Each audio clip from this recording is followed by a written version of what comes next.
Okay, thank you. We are required every year to present and in a public meeting our financial ratings. It's called FIRST, Financial Integrity Rating System of Texas. And every year we are rated on several indicators. There are 20 indicators. They rate us on a couple of things. The two major things are, one, the financial health of the district, and number two, how our financial accounting practices are in our district. So as we go through these 20 indicators, I'll talk about each one of them in brief. And then when I'm finished with the whole presentation, I will answer any questions that you might have. This last year, we had a score of an 80 out of 100. And the biggest reason for an 80 was that we lost 10 points on one indicator, which we're going to talk about a little bit later, and what we're doing to improve that indicator, so we will get those 10 points moving forward. So I'm going to start with the critical indicators.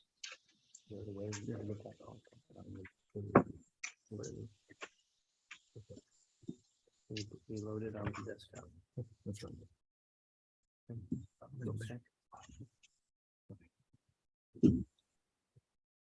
So first, and then that right there. Okay, thanks.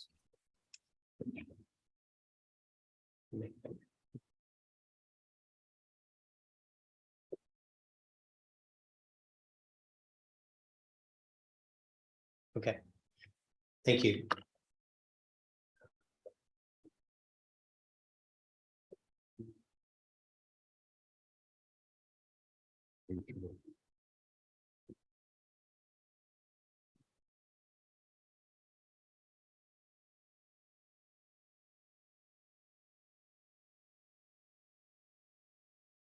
Okay, we're going to move to the critical indicators. If we fail any of these, it's an automatic failure of our first rating.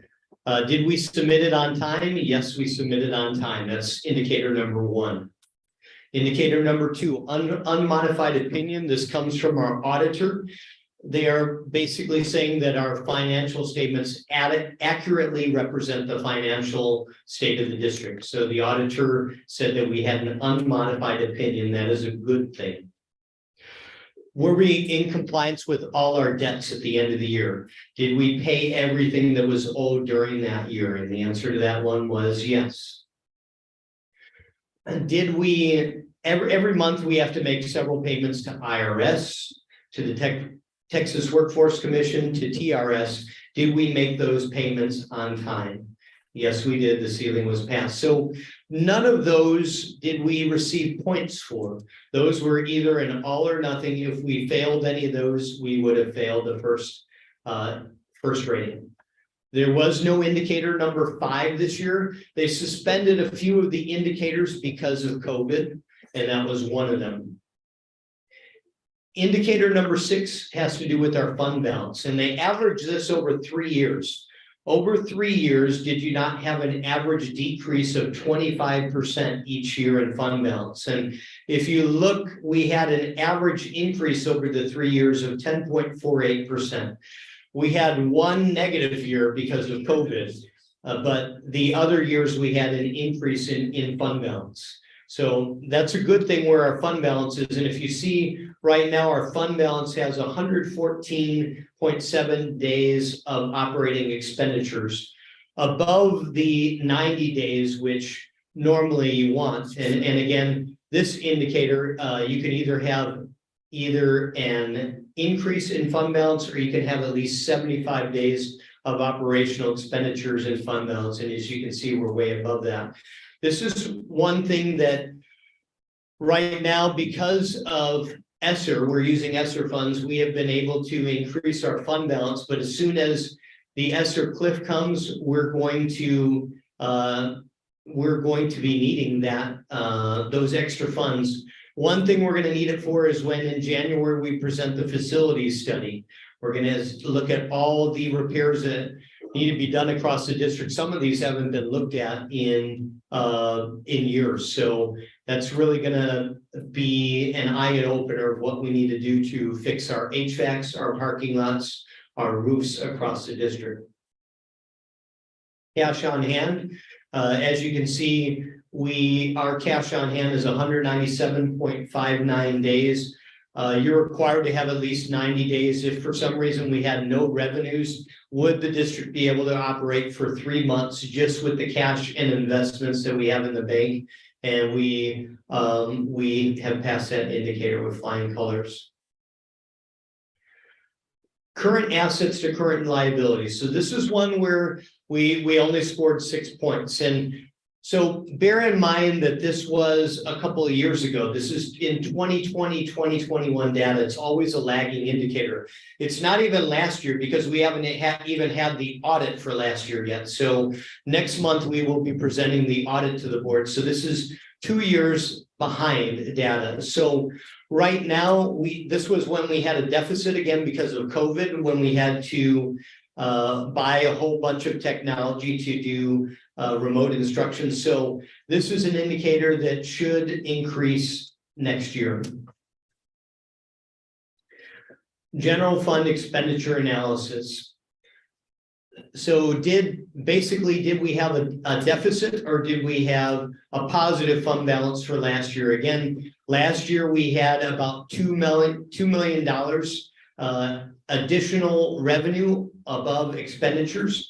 A big reason for this was because of the extra ESSER funds. Another reason for this was because when we first bought a whole bunch of technology, they charged it to a previous year. So we had a deficit the first year because they did not recognize the ESSER revenues until the following year. So they charged it to the previous year, but then again, they gave the revenues to 2020, 2021. So that's another reason why we have a positive fund balance from 2020-2021. Long-term liability to total assets. So long-term liabilities also take into account, long-term liabilities take into account our bonds. The majority of that is what we owe on our bonds, which we're going to be paying for 11 or 12 more years until they're paid off. And our total assets include not only our cash and investments, but they also include our land, our structures, our vehicles, big equipment, all total assets that we have in the district. So this is a good thing. This year, finally, we got 10 points. We haven't gotten 10 points on this indicator in a long time. We needed less than 0.60 and we ended up with 0.59. One of the biggest reasons for this is we were able to refinance some of our long-term debt, some of our bonds. You will remember that we bought, probably in the last 3 years, we bought 3 different bond refundings where we refinanced our debt at a lower interest rate. And that is the main reason why now and going forward, we should be able to get 10 points on this because we have less long-term debt.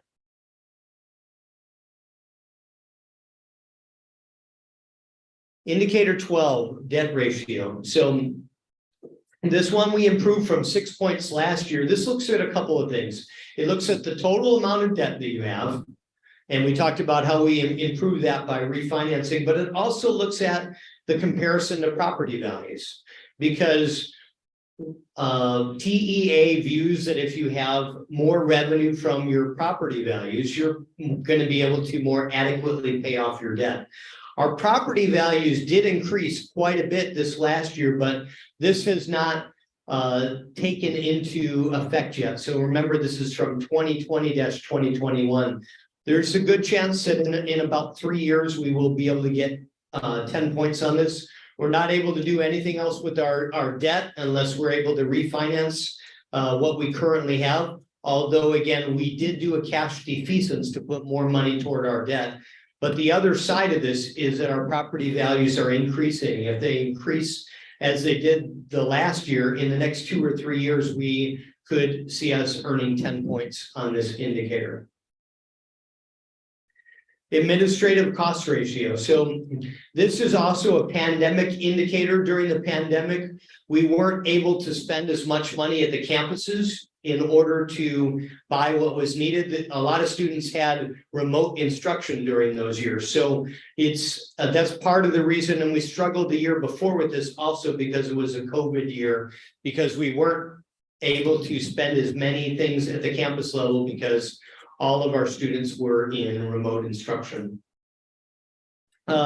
Another indicator that is on this and that we're going to struggle with moving forward is we are required to spend a lot of instructional purchases out of our ESSER grant. So if we're spending more instructional and campus purchases out of the ESSER grant, then we're going to spend less of it out of the general fund. So this is going to be an indicator that for those couple of reasons, we're probably going to struggle with for the next couple of years, at least until ESSER goes away. Indicator 14, student to staff ratio. This is where we lost 10 points from our financial rating. If we had passed this indicator, we would have had a 90 and an A rating. The biggest reason for this is because a couple of years ago, we were decreasing our student enrollment, but we were not decreasing staff appropriately. So we brought this to the board. And then this was the main reason for our district realignment, where we ended up closing 2 of our campuses. Once we did this, this allowed us to decrease the number of staff that we had. I already verified that next year we will receive these 10 points. And again, the main reason for that is because now we have appropriately, we have the appropriate number of facilities. Which again, when you have more facilities, you're going to have more maintenance staff, more custodial staff, more food service staff, more teachers. So this indicator is going to be, we will receive 10 points next year moving forward. PEIMS data quality, we haven't had much of a problem on this. They look at how, excuse me, they look at how your PEIMS data is versus your financial data. And as you can see, over $28 million of expenditures, there was only a $40 difference with our PEIMS data versus our financial data. So again, that rounds off to a 0.00 difference between our PEIMS and financial data. Okay, now we move to internal controls. This is something that doesn't receive any points. It's just something that if we didn't pass this, the highest rating we could get would be a C, but we passed this according to our auditor. We did not have any problem with material weaknesses in our financial practices according to our auditor. Material compliance with AFR. Were we in compliance with all of the grant regulations, all our contracts, all the local, state, and federal laws for funding? And yes, we were. So that one was 10 points. Were we in compliance with all our financial postings? And we were. Maximum you could get on that was 5 points. And we passed that indicator. Did we have a discussion about district property values? This is something that I always discuss at the board meeting before we approve the budget for the next year. It's a requirement that I do it within 120 days of the budget, and no points awarded, just a requirement. So going back to that, to the previous year, again, it was our 2021-2022 rating. It was based on our 2020-2021 data, and we scored an 80. Again, the reason why was we lost 10 points because of student to staff ratio, but we have corrected that moving forward. In this public meeting, I'm required to go over last year's as well, which I will go over briefly. Main requirement is to compare how we did this previous year with the year before that. Again, 80 last year, this current year, 88 the previous year. We passed all of the critical indicators, basically compliance indicators. We passed the fund balance. We passed the cash on hand. We also passed, so if you look at, here's another one, current assets to current liabilities. Again, this was a COVID year. We scored 6 points this year, so we did make an improvement in that indicator. You notice at long-term liabilities to long-term assets, again, that's one that we struggle with this year as well. We also had debt ratio to property value ratio. That's one, again, that should improve as our property values go up.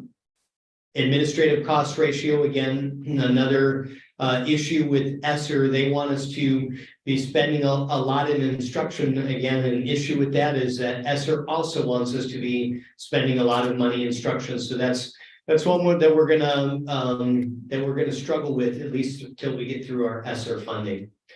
You see our ADA projections. That wasn't, some of these, like indicator 15, ADA projections was not scored last year, mainly because of COVID. More difficult to project what your ADA was going to be, but we passed that indicator the previous year.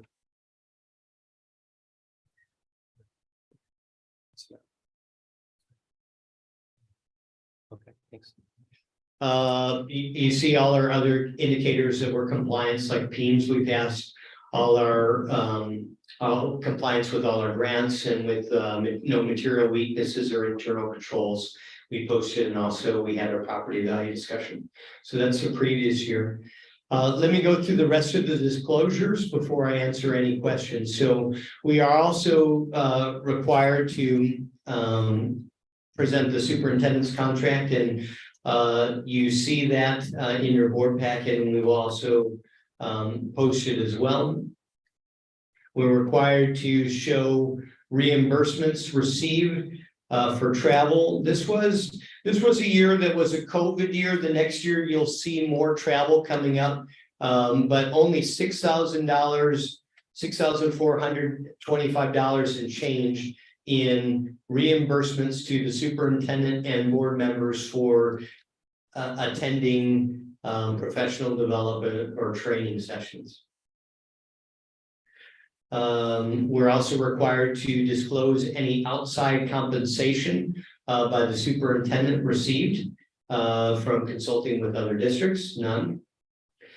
Gifts received by board members, they only have to report if they had over $250 in gifts received for the year. I sent out emails to each of the current board and previous board that were board members during that time period, September 2020 through August of 2021. As you can see, no one reported anything over $250.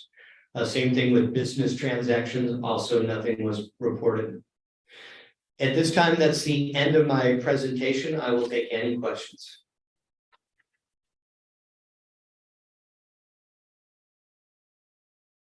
And this is a public meeting, so any questions from the public as well? What happens if we go under the 80?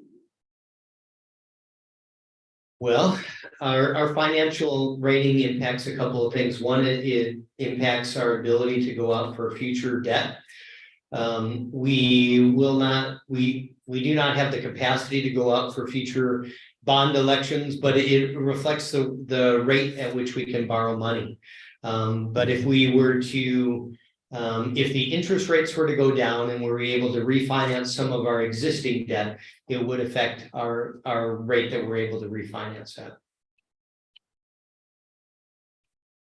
Okay, now I've got a question here. You've gone through and said there's some areas that we're going to struggle. There's some areas that we want to get more points. There's some, and I understand that I'm asking you to look into a crystal ball in the future, and I'm not going to hold you to this number, but I'm asking for an estimate.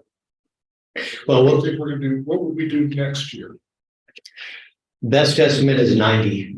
The reason why is because of those 10 points that I already know that we're going to get. And the other ones, you just may not get it. That's correct. That's fine. And that's what I want to know. Thank you. So we're at a balance then with on indicator 14, as far as staffing, because we closed 2 facilities.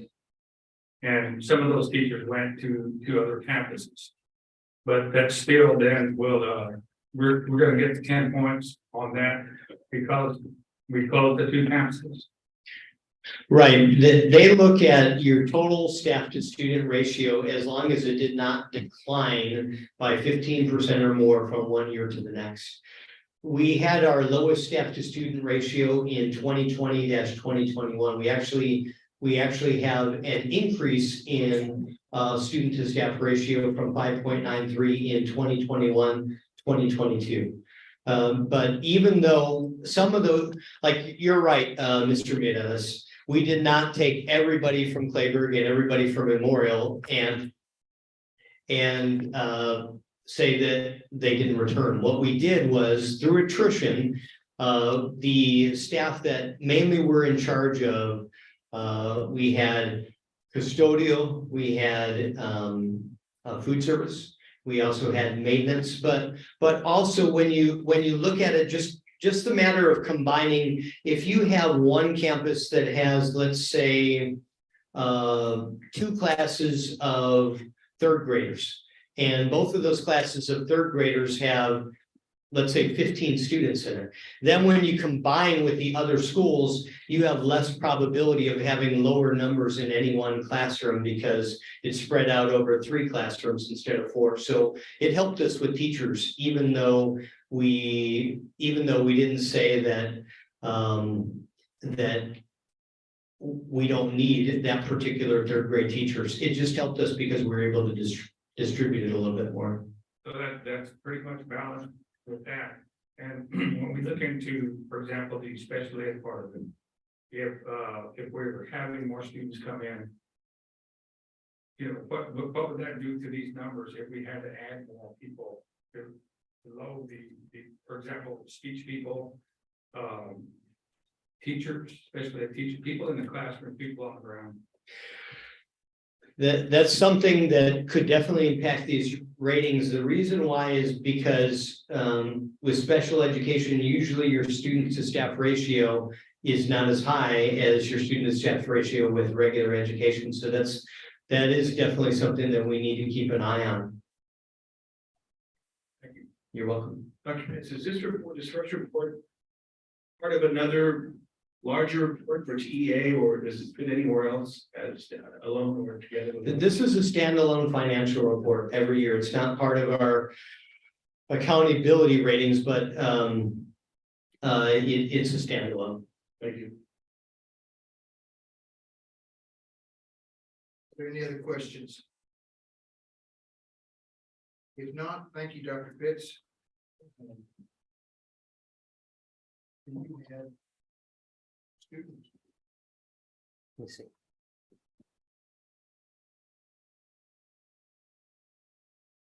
Ladies and gentlemen, we have a couple things going on here. One, we have 2 more items on our public hearing.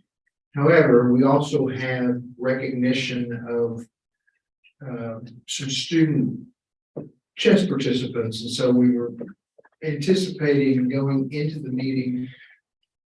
My thought is we may have some that show up a little bit later. So Well, then we will continue with the public hearing item B, Baffin Bay Solar Reinvestment Zone number 1. This can be found on page 54 of our packet. And Mr. Maddox, will you be presenting this? Yes, Mr. Board President, with a change from Tuesday to Monday, the ordinary folks that would handle this aren't available. So I'll take my best stab at it. So this is the Baffin Bay Solar Project Board, members of trustees, Superintendent Pettis. And this is required to hold this public hearing by law. We have several action items on the ordinary meeting agenda to put before the board for your action. But this is an opportunity for the public to voice any concerns they may have, to ask any questions they may have of us or of the board. This project is moving forward despite some bumps in the road. It's going to be smaller than originally projected, but it does look like it will come into fruition. The agreement that we're going to be presenting to you on our future items does come with a slightly unique document that guarantees the district will not lose revenue. So the project will actually contractually guarantee that should you not enter into this agreement at all, that it will at least match the amount of funds you would get. So the district essentially only stands to benefit from this agreement. Maybe a little bit more on that presented on those items. If you have any questions at this time, I'm happy to field them.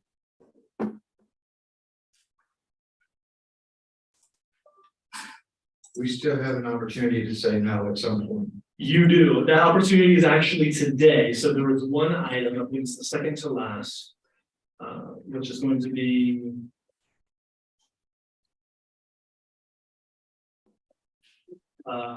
G.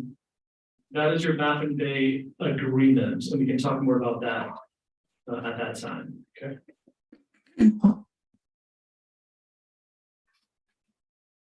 Are there any specific questions from the public or the board members regarding the Baffin Bay Solar Reinvestment Zone number 1?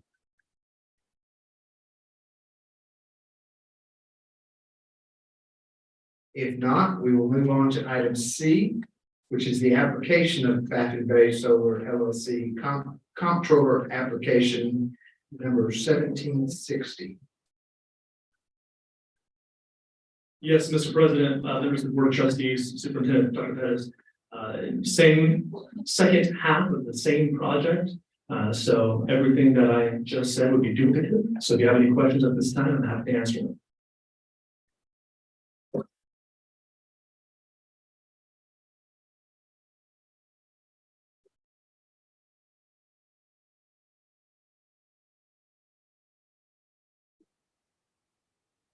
Any public questions? Any questions from board members at this point? If not, I will declare this public hearing adjourned at 5:33 p.m.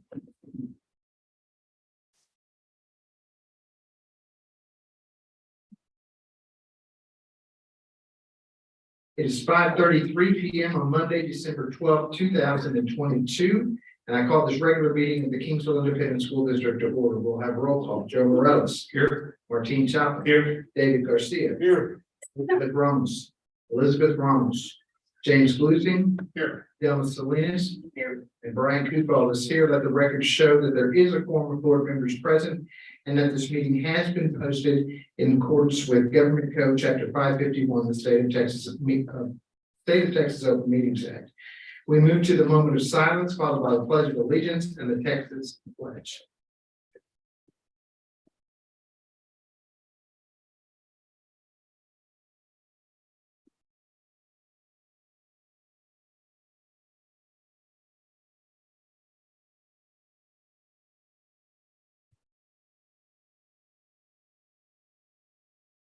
Pledge allegiance To the flag of the United States of America, and to the republic for which it stands, one nation, under God, indivisible, with liberty and justice for all. Honor the Texas flag. I pledge allegiance to thee, Texas, one state, under God, one indivisible.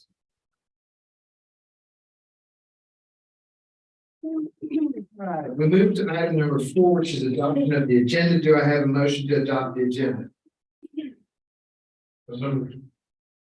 Motion made by Mr. Glusing, seconded by Mr. Morales. Any opposition or discussion? All those in favor say aye. Any? No opposition. Motion carries 6-0. Item number 5, public participation. Ms. Pettis, do we have anyone that wishes to address the board? No, sir. Right, we move to item number 6, which is communication from administration. Item 6A is a recognition of the 2022 Winter Chess Tournament winners. These can be found on page 3 and 4 of our packet. Dr. Pitts. Thank you, Mr. Coupal. On Saturday, December 3rd, we had our winter chess tournament, and we had approximately 90 students participate in the tournament, all the way from grades 2 all the way through high school. Each student played 7 different matches, and they competed against other students of their own ability level.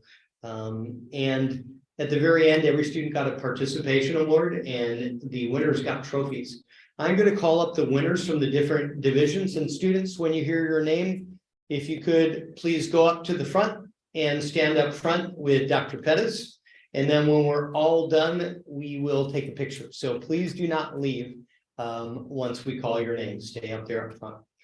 Second grade, beginner division, Anthony Albright from Pettis Elementary School. Third grade, beginner division, Aiden Lopez from Pettis Elementary School. Second to third grade intermediate division, Isaiah Correa from Harvey Elementary. Fourth grade beginner division 1, Dayton Korn from Harvey Elementary. Beginner division 2, Joseph Trevino from Pettis Elementary. Fourth grade beginner division 2, Skyly Gonzalez from Harrell Elementary. Fourth grade intermediate division, Adriel Elong from Harvey Elementary. Fifth grade intermediate, David Calderon from Harrell Elementary. Elementary advanced division, Marky Garcia from Harvey Elementary. Secondary intermediate division, Eviana Perales from Gillette Middle. And secondary advanced division, Jonathan Sisa from HMK. And let me ask any sponsors that are here to come up to the front. Yesenia Nieto from Harrell Elementary. Sabrina De Leon, I don't see here. Angela Villarreal from Pettis. Carlos Marino, and I see Godfrey Sissoko. Come on up, please.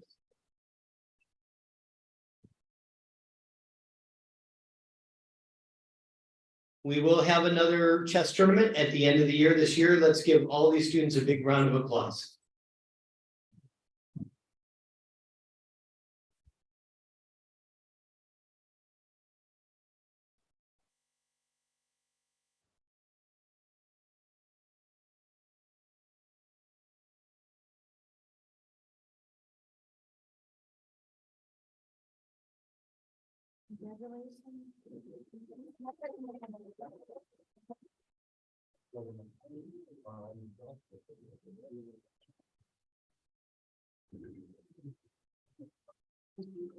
All right, we move now to item 6B, which is the superintendent's update. This can be found on starting on page 5 of our packet. The first item will be an update on the District of Innovation, DOI. Dr. Pettis will share this information with us. Thank you, Mr. Kupal. Yes, and as a matter of fact, we have a couple of people here from the DOI committee. The last time that I came to speak with you, I was letting you all know that we were going to be choosing the DOI committee, and then we were going to start with the DOI committee deciding on what exemptions we may want to consider. We were doing some research on all the DOI plans that are out there here in Texas, and so we met on December the 17th. And they determined to seek out the exemptions. There are 4 exemptions, actually.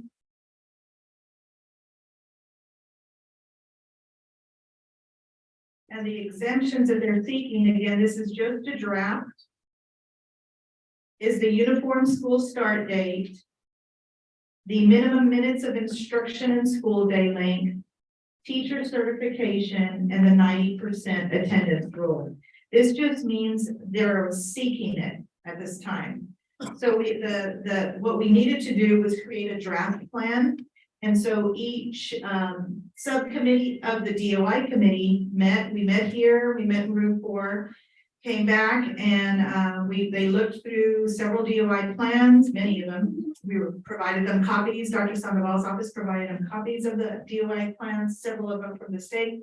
And by yesterday, the chairpersons of each subcommittee were to submit their recommendations, the verbiage for the recommendations. So they did.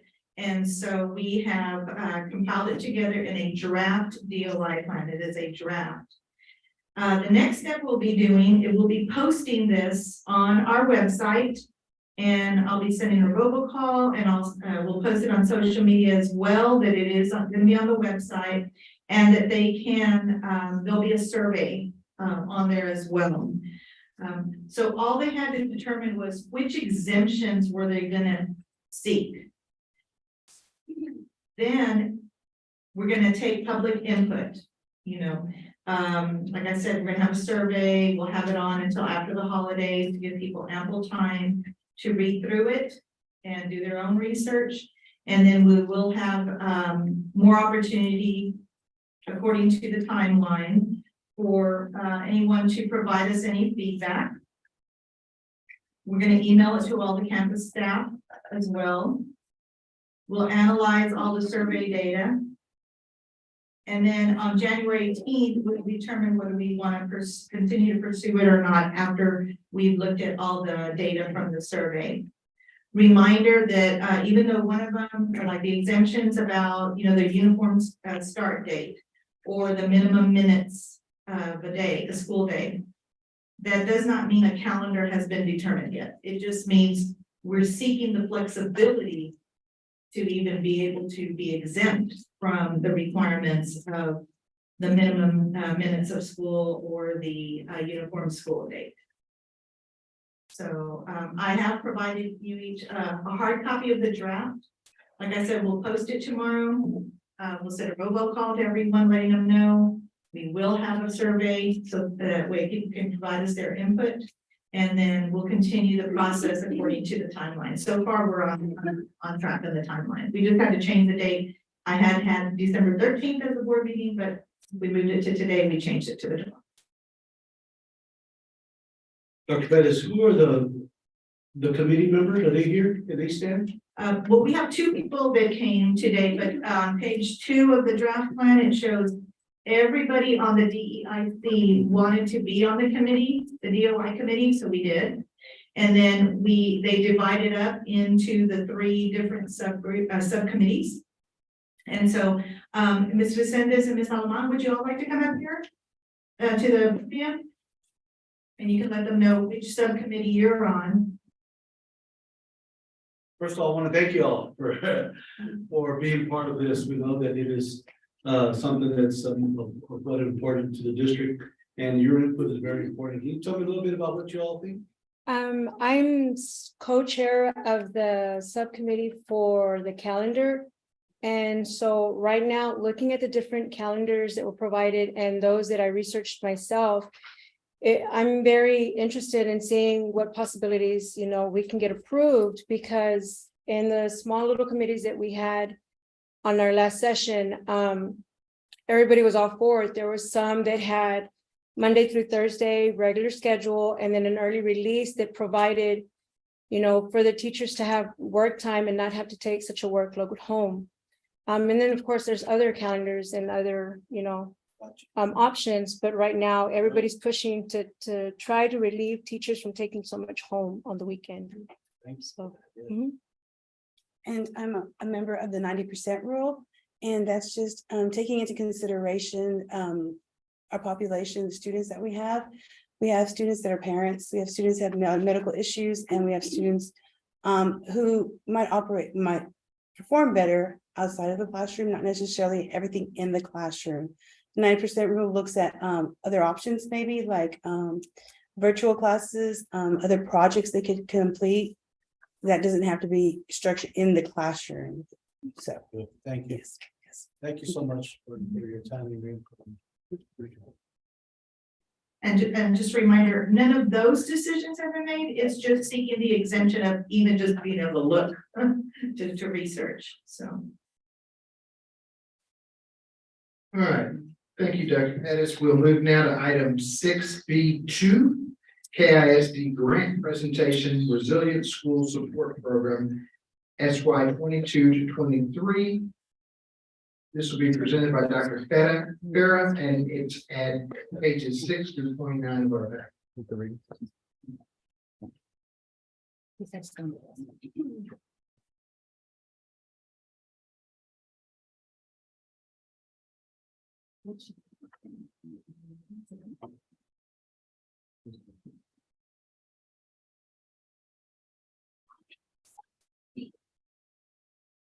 Dr. Pitts was too tall. Good evening, President Kufal, board members, Dr. Bettis. Today we're gonna, while they're getting the presentation going, today we're gonna talk about our partnerships with the Resilient Schools Support Program, our RSSP, and our Effective Schools Framework grants.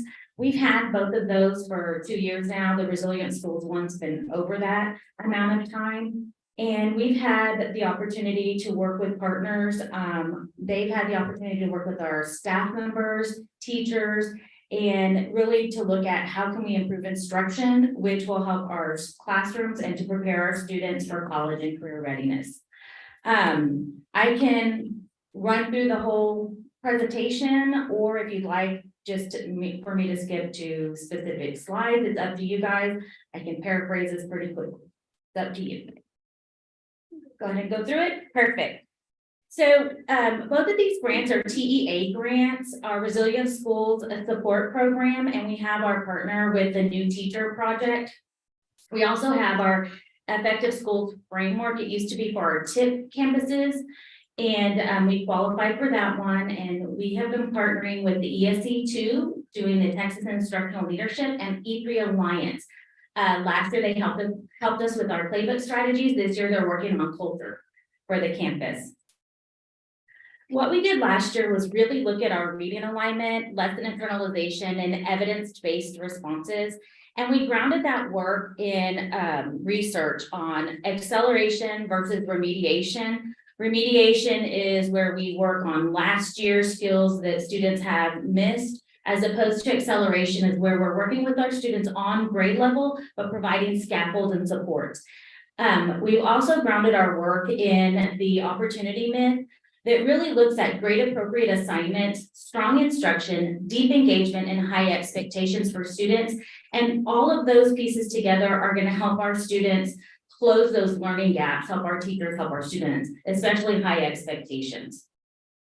The other piece of research that we've grounded our work in are our research-based instructional strategies for reading, or our RBs, as we call them. And so we have our foundational skills, and we've really been working with our K2 students on phonics, phonemic awareness, just the foundational skills for reading. The other pieces that we've really been working on with our second on up are our complex texts, making sure that the texts that they are reading are grade appropriate and are rich with academic language. Knowledge coherence, we're looking at vocabulary, building background knowledge, because that helps with comprehension of the text. And then, of course, our evidence-based responses. So we created a theory of action this year that you'll get to see next. And all of what we do is to support or to ensure that this theory of action comes to fruition. So we're looking at our research-based instructional strategies. Teachers have begun lesson internalization. They did it last year. They're doing it again this year, and they're rocking it. They're doing great. Our ITCs are leading that along with our administrators. Last year, we introduced text-based responses. If you remember the CER strategy, we are continuing that work. This year, we rolled out playbook strategies across the district. We're looking at productive struggle and what that means to help our students to become college and career ready, and then student discourse. We haven't started, those are the new strategies, those three at the bottom. So this is our theory of action, and it's an if-then statement. If we really implement our high quality instructional materials, then our students are going to have access to rigorous instruction, and they're going to have opportunities to discuss that instruction, provide text-based responses, and all of this is going to help prepare them to be college and career ready. So I just paraphrased all of that, but it's something that we ground our work in and we go back to continually remind us this is about our babies getting college and career ready. It doesn't matter if they're kinder or in 12th grade. We want them to be able to perform after high school. Some of our bright spots, because we gather data on classroom walks, is that we have improved on how many of our teachers are actually implementing the high quality instructional curriculum. It is so great to walk into classrooms and teachers are using the material. The instruction looks different in every classroom, but they're all talking, using the same language, using the same materials. Some of the areas of growth that we have been talking about is ensuring that Our text-based responses are rich and they're higher level, more rigorous type questions. And we're also working on student ownership, the students taking ownership and of their learning, where they're more responsible for those pieces. So we talked about text-based responses and I talked about claim evidence reasoning. So what the teachers do during their internalization process is they look at the text that they're about to present. They create a question for the students. Then the students make a statement or write a statement to answer that question. They provide evidence from the text. So they might say in paragraph 2, and then they answer the question. And then the third thing that they have to do is explain why or how this evidence supports their statement or their claim. This is an example of one of the posters in our middle schools that's hanging up so the kids always can see it. Our students have it right in front of them at all times. This is an example of our elementary that have done claim evidence reasoning. So remember last year it started off with a sentence and a picture. Look at how far they've come. These are our third graders last year that now are our fourth graders. And it's become more of paragraph type writing where they're making their claim, evidence, and then they're making a response or their reasoning as to why. I'm so excited for our students. This is an example here of a middle school claim evidence reasoning. And I tried to make it as big as possible, but they write kind of teeny tiny at the middle school. So they're working on the claim evidence and reasoning as well. And this is why all the work that we've done is to really prepare our students for college, for careers. Each of us has to write text-based reports when we're in college. And now the STAR has been redesigned to incorporate text-based responses as well.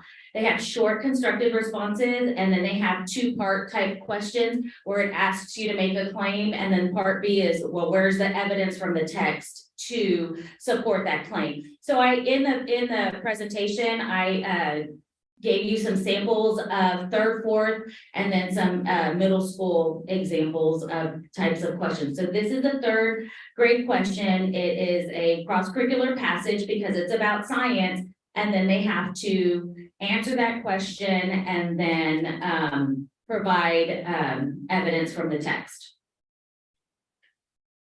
This is the 2-part question that I was talking about, where they have to answer the question by making their claim and then supporting their answer in part B. So all of our students in 3 through 8, their test has changed in, 3 through 8 and EOCs have changed to incorporate these types of questions.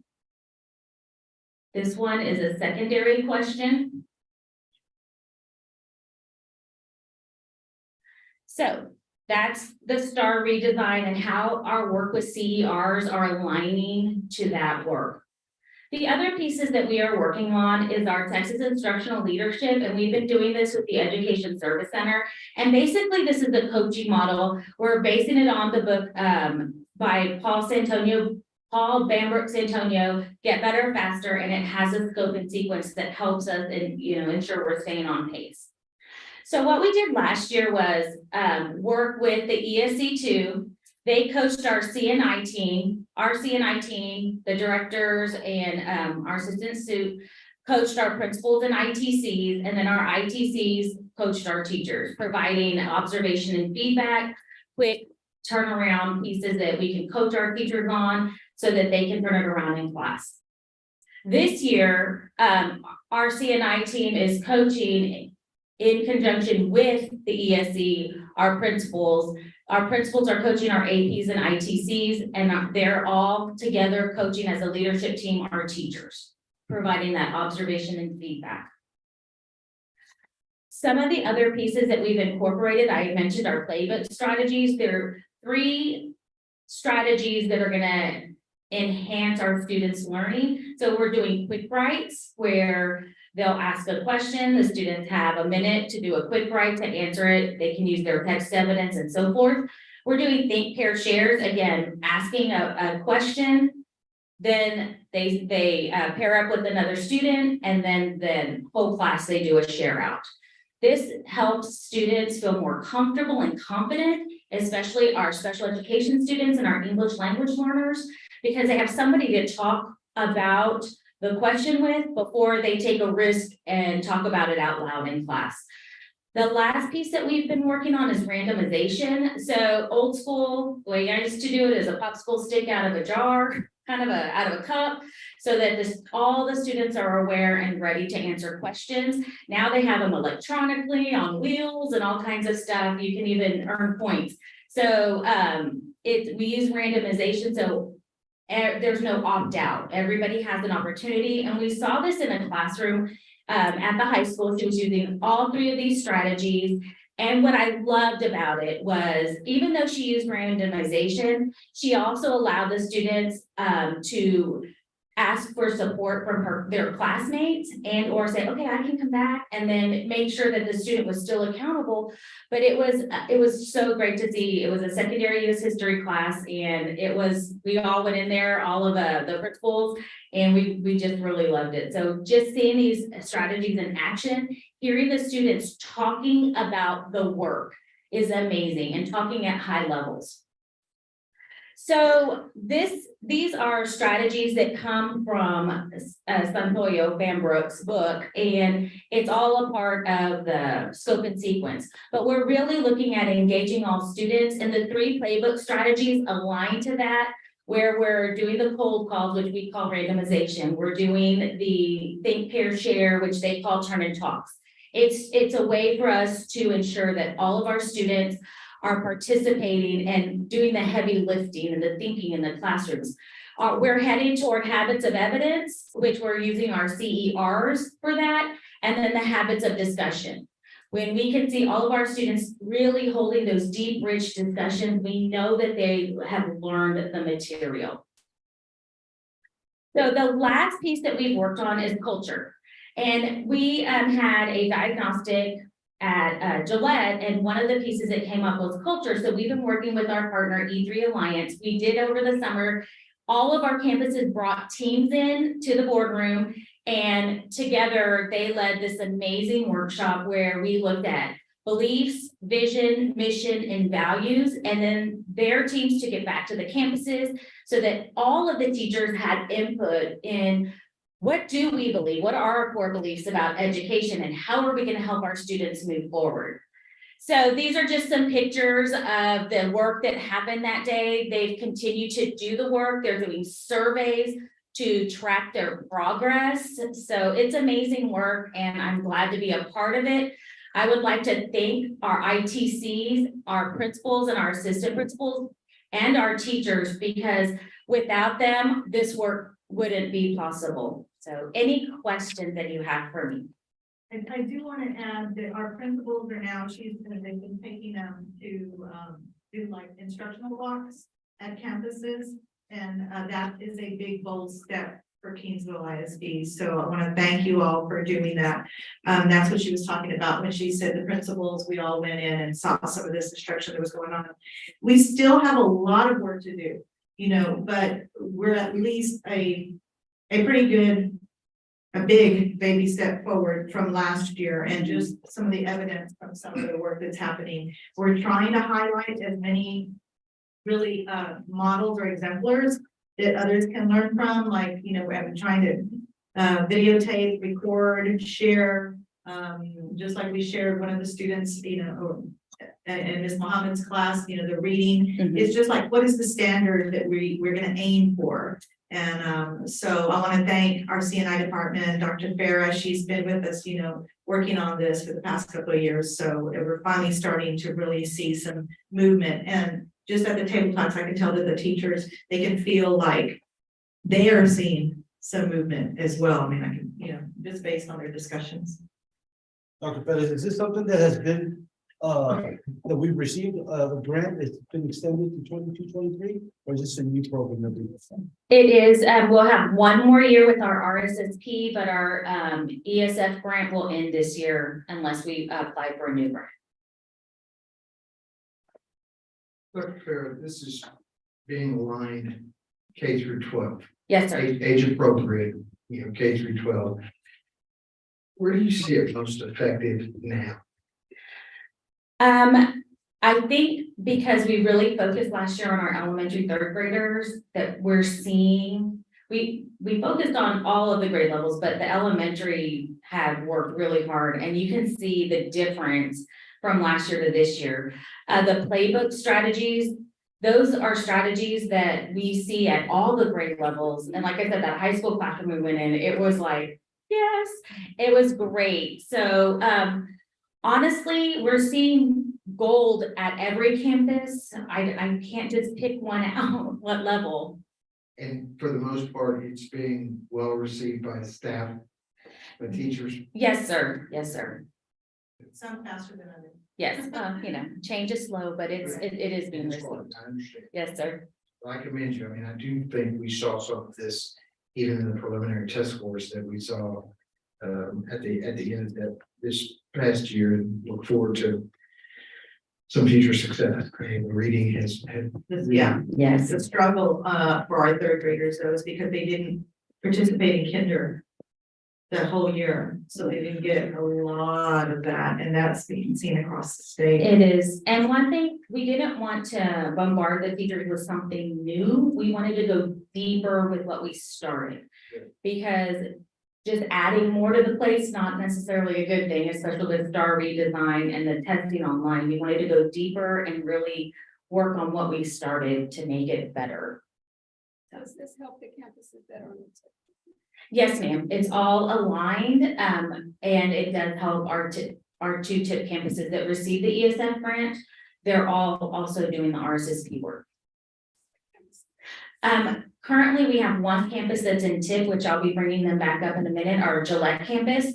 But Harrell qualified prior to the scores being out this year. So they're not an official tip campus, but they still get to receive the grant monies for this year.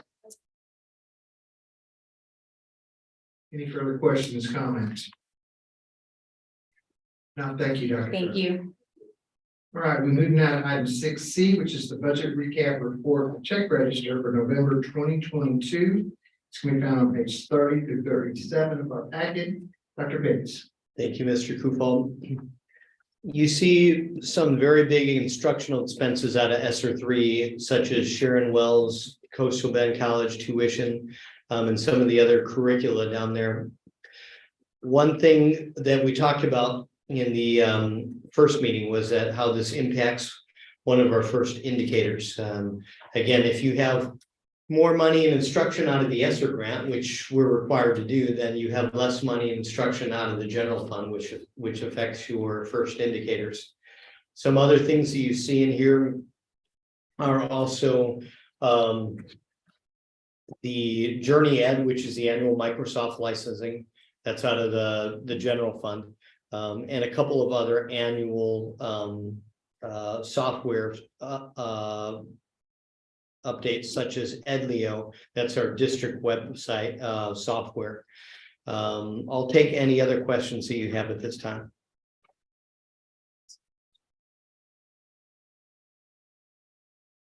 Any specific questions, comments?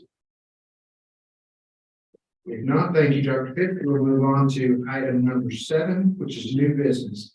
Item 7A is discussion and possible action regarding the authority of fast track teacher hires. This can be found on page 38, and I'll be presenting this. If you will recall, back in June of this year, we gave our superintendent authority to fast track hire teachers for vacant positions. And we did this. We had done it in the past.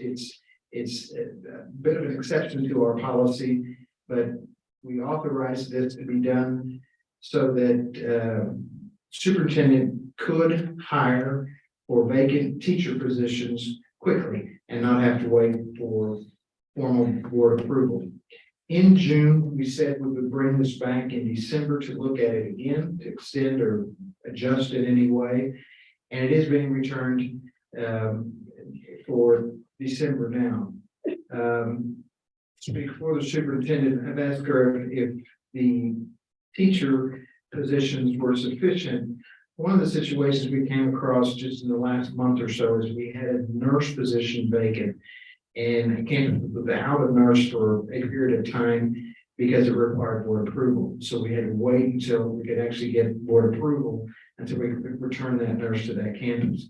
I think that because of the urgency to fill certain positions that are vacant, not new positions. We're not creating any new positions, but if a position does become vacant, the superintendent is asking for the continuation of the fast track to cover nurses, LSSPs, and teachers. Are there any questions? Would it be possible just to keep it for nurses and teachers and not the LSSP? It's not really like an emergency position, like a nurse would, and the teacher, I know for sure you. It's hard to wait for us to come back, and I know the nurse, we did run into that problem that we had to wait for a board meeting. But why an LSSP? Well, there's a big shortage in LSSP, so that's why I included it. I said, if there's anybody that we still cannot find is an LSSP, we have an LSSP intern. And that's fine. Basically one. So we have one, LSSP intern, who's Okay. fantastic.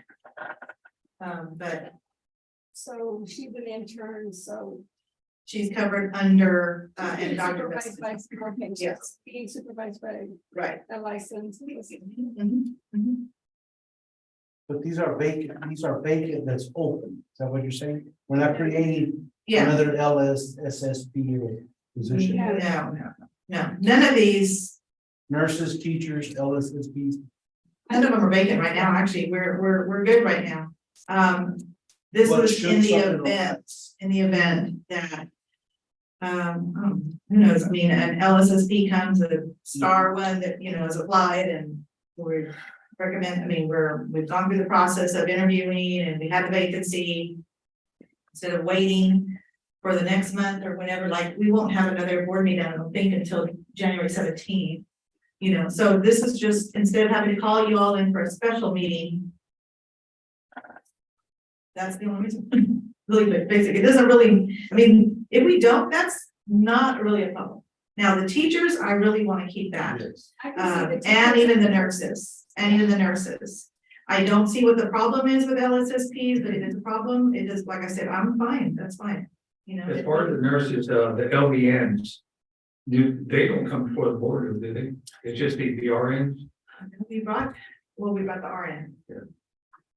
What our policy says is that any contracted employee, if they're operating under a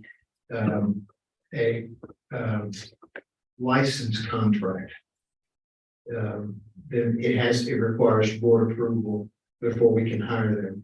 And typically in the past, we have always, especially over the summer months, designated fast track for teacher positions. We've lost some candidates because other districts moved quicker. Personally, I'd like to see us go in and change our policy, but that's not before us tonight. Tonight, we're just asking, it's just proposed that we extend the current 4 teachers and add nurses and LSSPs. Not for adding the nurses, but for moving the nurses. I'm asking a question purely for information. But if you have fast track hiring authority, does that also give you fast track termination authority? That's what I was asking. Yes, Mr. President, members of the board, so the hiring and firing of all contract personnel resides with the board. Only that which you delegate to your superintendent does she have. So if we have, the board in the past has delegated hiring of teacher contracts, which is going to be a chapter 21 specific contract. So the termination or non-renewal of which would always reside with the board. Well, that's why I want to check and make sure that we have that spoken.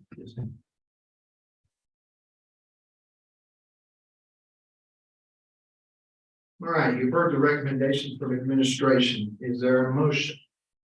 But are we gonna put nurses and teachers? That's what I was. That would be the motion. Put in their motion. I make a motion that we accept the recommendation for just nurses and teachers. And exclude the LSSP. All right, we have a motion to grant fast track hire for vacancies with the approval of superintendent for nurses and teacher positions. Is there a second? I'll second. All right, motion has been made by Ms. Salinas, seconded by Mr. Morales. Any further discussion? Once again, Mr. President, this is just if should a vacant come open. That's Is correct. that correct? And I think it really occurred, teachers really around, over the summer. And right now. And right now, like if Sissy has positions that need to be, filled, you can fill them. And nurses, I can see the urgency of the nurse, especially with all the illnesses right now. So if we don't have an opening right now for LSSP, but should something happen in January and we're not anytime gonna meet, she can fill that if we give her the fast track authorization. Is that correct? Yes. If there's a vacancy. If there's a vacancy. So this particular motion is with LSS. No. It's for nurses and teachers.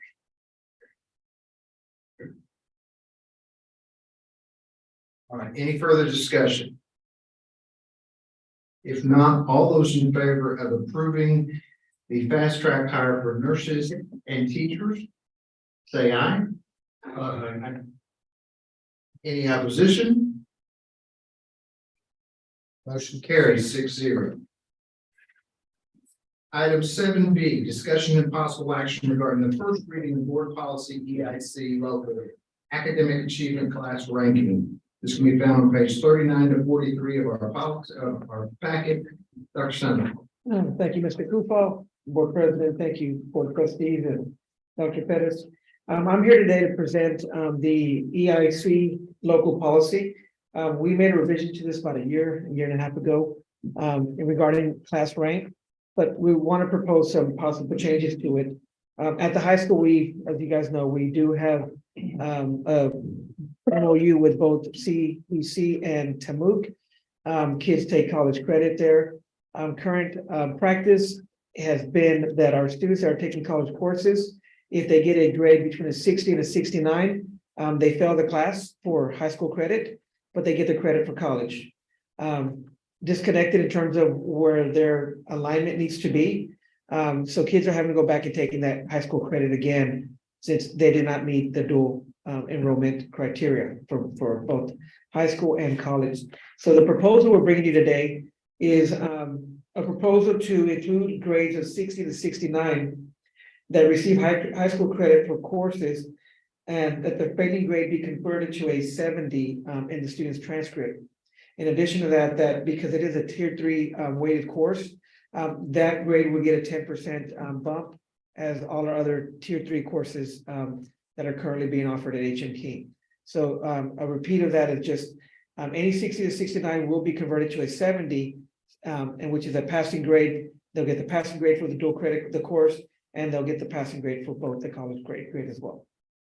I'll answer any questions you may have at this time regarding this proposal. That's a great proposal. Thank you, ma'am. Because I can't see the student having to go back if they pass the college course. Can't see them going back and having to take that high school course just because they made a 60.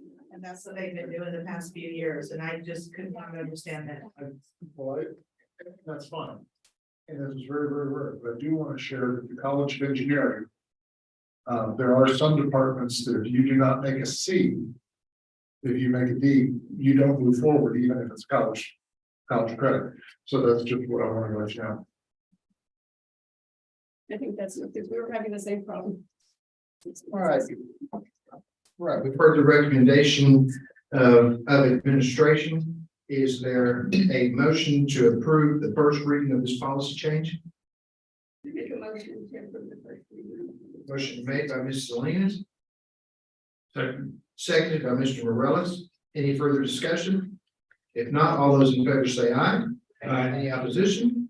Motion carries 6-0. Thank you. 7C, discussion and possible action regarding 2022-2023 targeted improvement plan for Gillette Middle School. Dr. Farah, it's gonna be found on page 44 to 55 of our packet. Good evening again.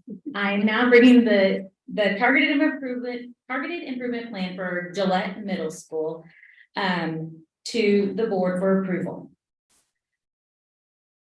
The Texas Education Agency, through the state accountability system, evaluates performance on 3 domains: student achievement, school progress, and closing the gaps. Districts and campuses must engage in intervention requirements if identified for school improvement. Campuses identified as comprehensive, targeted, or additional targeted support under ESSA, Every Student Succeeds Act, with the input from campus intervention team and stakeholders, create a targeted improvement plan. The TIP plan outlines specific cyclical outcomes, and milestones that will assist the campus achieve success. So I'm going to present the Gillette Middle School TIP plan. We work together to create it. She also works with her team to review, create goals, and then check on progress. It's similar to a campus improvement plan, but this is specific to the diagnostic that was completed last school year. So it is part of the Effective Schools Framework. And the Effective Schools Framework provides a clear vision on what districts and schools across the state should be accomplishing or working towards.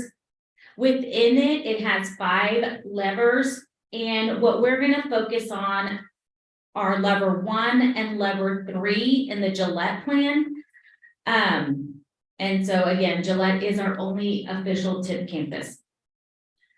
So we're going to be looking at strong school leadership and planning and positive school culture. Under each one, there are about 4 to 5 indicators that if a campus is accomplishing each of these indicators, the campus will then move forward. As part of our tip for 1.1, we are focusing on just 1 or 2 of the indicators in each one, as it's an arduous process. And we want to ensure that we're doing it well. Excuse me. Goodness gracious. I know. Let's see if that works. My backup's gone. Sorry. I know, I'm so proud of myself. I do, yes. I don't know what happened. Okay, y'all, I'm just gonna sound like a frog for a little bit. It's okay.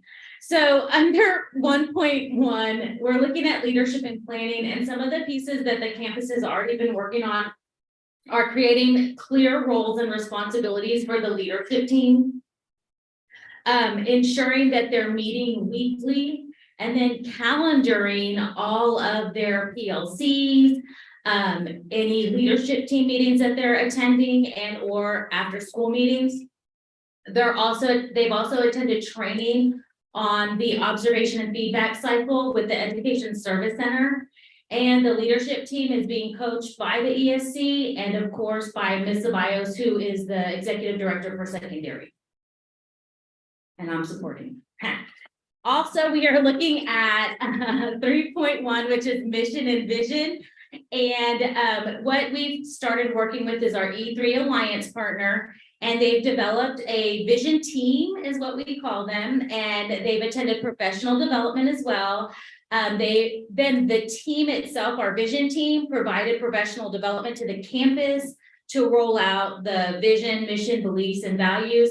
And then again, they're modifying, they're tweaking based on feedback that they're gathering from the data. So some of the district supports is that we've allocated the extra funds, our TIP funds, to ensure that for the staff to attend the vision and mission task force that we did over the summer. We've made sure that they received payment for coming in the summer because it's their time and we wanted to appreciate that. We've also provided other professional development learning opportunities for our campus administrators. And then we also meet with our principal and our grant partners every cycle so that we can review our TIP plans. We meet with TEA as well to review our TIP plans, and then TEA provides feedback, and we have to upload artifacts to show that we are accomplishing each of these tasks that we have been asked to do. So together, the team has really grounded the work that we're doing at Gillette Middle School.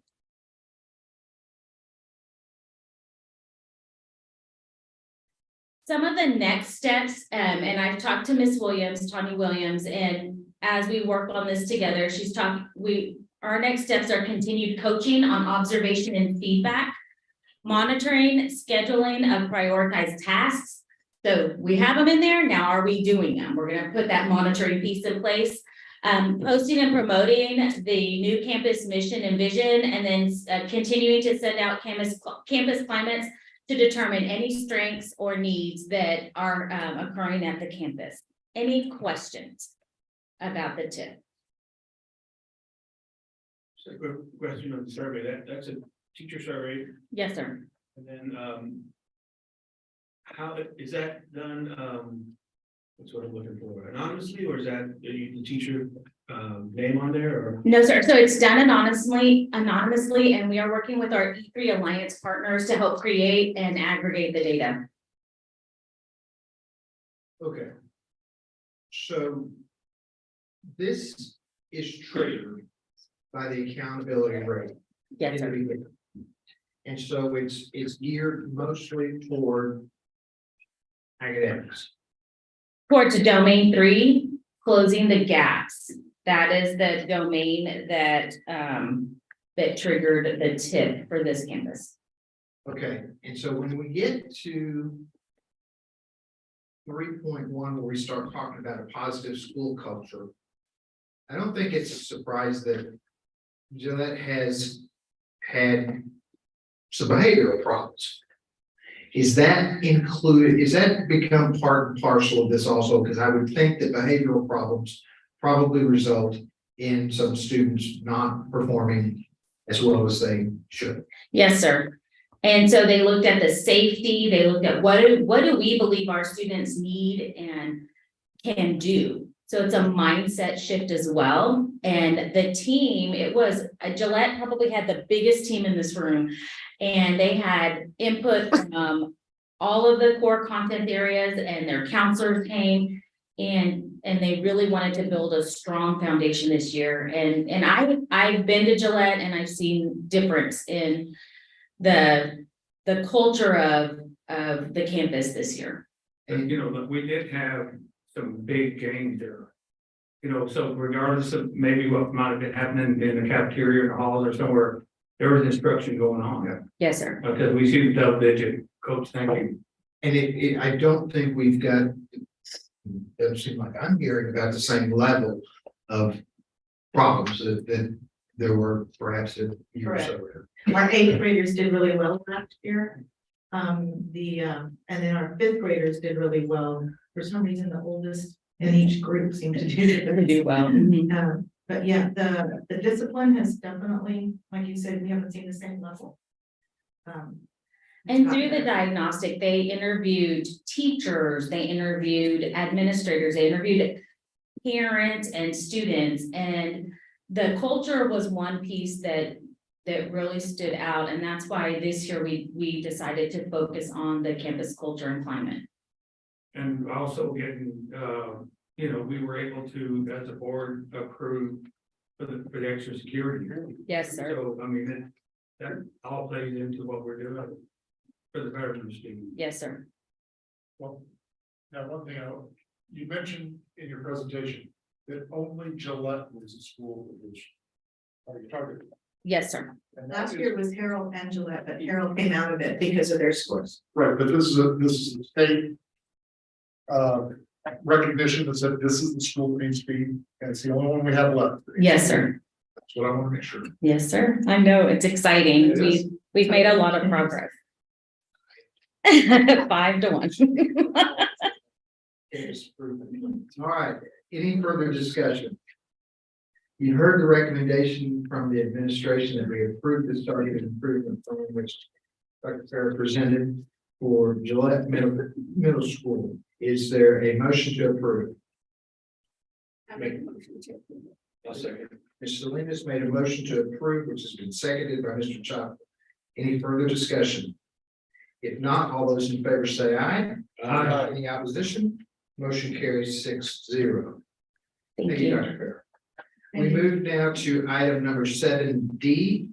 Discussion and possible action to approve the resolution extending the time for approval or disapproval of pending application Baton Bay Solar LLC, Texas Comptroller file number 1760 for agreement for limitation on appraised value of property for school district maintenance and operation taxes. It's to be found on page 56 to 58 of our packet. Mr. Maddox. Yes, Mr. President, so this is simply an extension of time only. Under Texas state law, a school district has 151 days to consider this matter. That's just a number put in there by law. It is extendable, so this is simply a resolution stating we'd like to extend that 151 days to do additional due diligence to December 31st, 2022. That is the only effect that action on this item will have. So the extension is for us, the board. It's for the agreement to be executed, which would be item G. It's for all parties to continue negotiations and deliberations. Do we know how long it's extended? And from December 31st, 2022. As per this document, yes, sir. We've got 2 weeks. Next week. Yeah. This one is better. All right.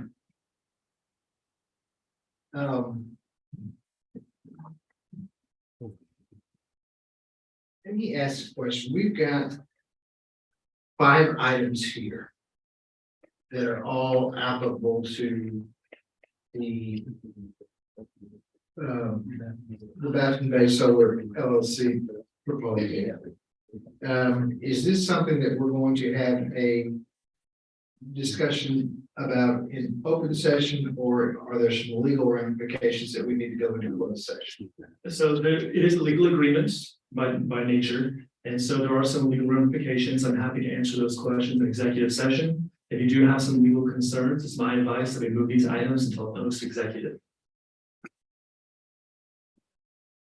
I kind of agree with that. Because we're speaking for legal agreements, legal resolutions, and the legal ramifications of approving applications. I would like to defer items 7D through 7H until the conclusion of closed session. And I'm just going to make that declaration unless I hear some ribald reason not to. All right. The board will now enter in closed session in accordance with the Texas Open Meetings Act, Texas Government Code 551.071. No, I'm sorry, there is a question. Well, my name is Stephen Van Dyke. I'm with Cummings Westlake. I'm the tax consultant, and we also have the representatives from the company on Zoom. So if there are any questions you guys wanted to ask before you guys went into closed session, I'd like to get those out now just in case before. Or if you guys have some in closed session, we can answer those through an intermediary if you want to. I think that's going to be our best, our best proposal. Okay, just wanted to offer that up before you guys go. Yeah, we're not gonna make any decisions without clarifying everything that we need to with y'all's representatives. Sounds good. Thank you. So we're going to move into closed sessions in accordance with the Texas Open Meetings Act, Texas Government Code 551.071 and 551.074 to deliberate and consider the following. 8A is consider and deliberate with legal counsel regarding legal and personnel matters to include items 7D through 7H. As mentioned above, no action will be taken until we return to open session. We are entering closed session at 6:31 p.m.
We now return to open session, to take necessary action on matters which the board may discuss in open session upon which any action may be taken.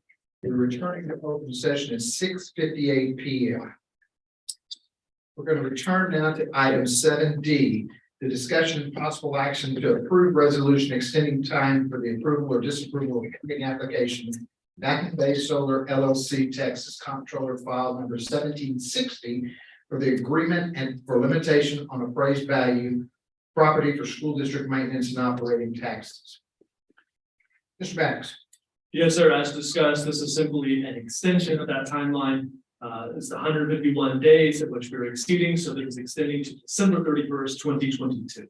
All right, board, you've had a chance to see the resolution that we will be approving, extending that time limit. Is there a motion to approve? I move we approve the extension of time limit. Motion made by Mr. Galusing. Second. Seconded by Mr. Chapa. Any further discussion? All those in favor say aye. Aye. Any opposition? Motion carries 6-0. Item 7E, consider and adopt findings on the application of Back Bay Solar LLC Comptroller application number 1760 for an appraised value limitation on qualified property.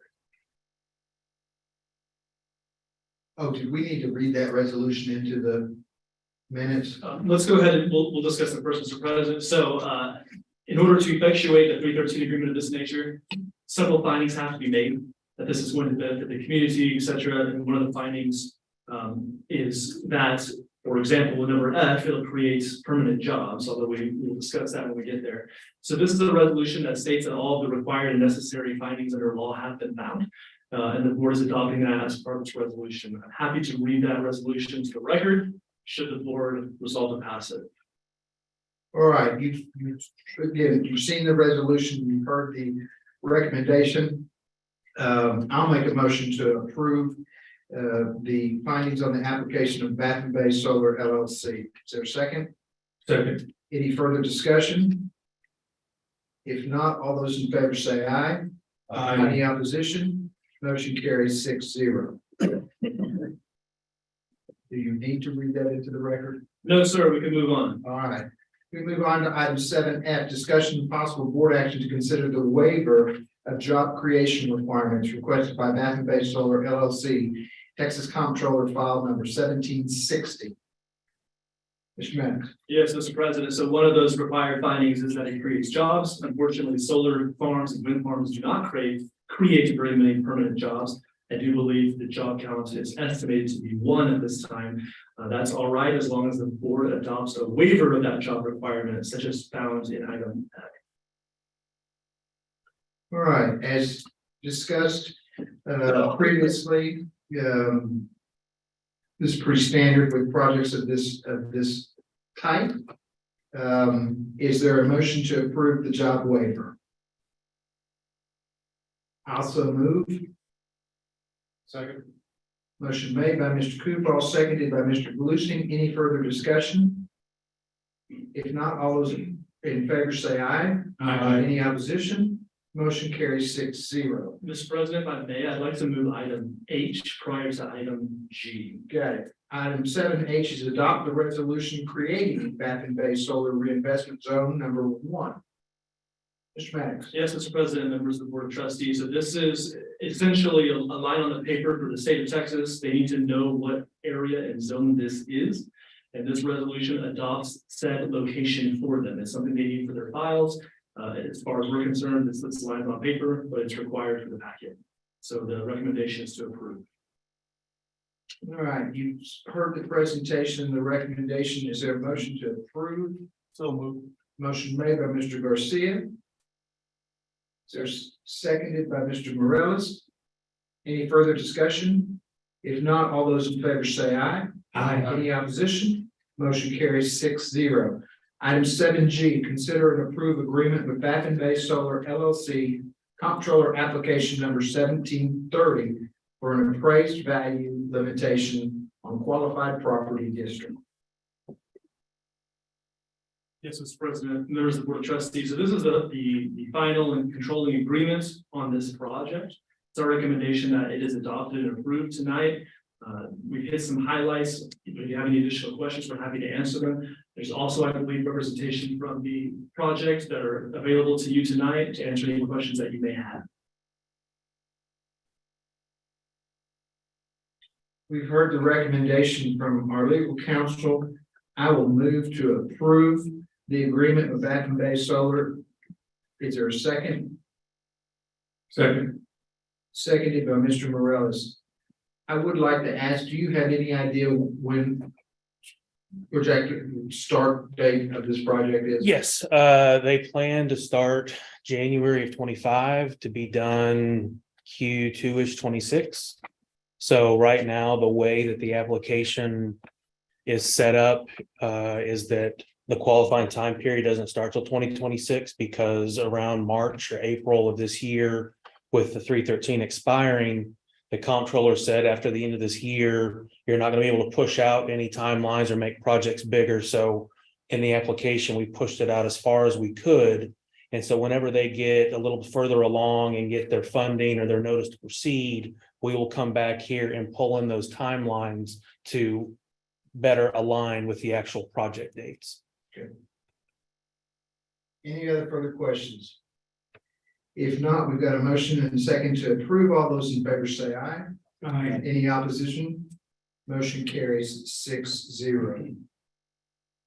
All right, item number 10, there being no further action that I know of to come before this board, I will declare this meeting adjourned at 7:04 p.m. Thank you, Lord.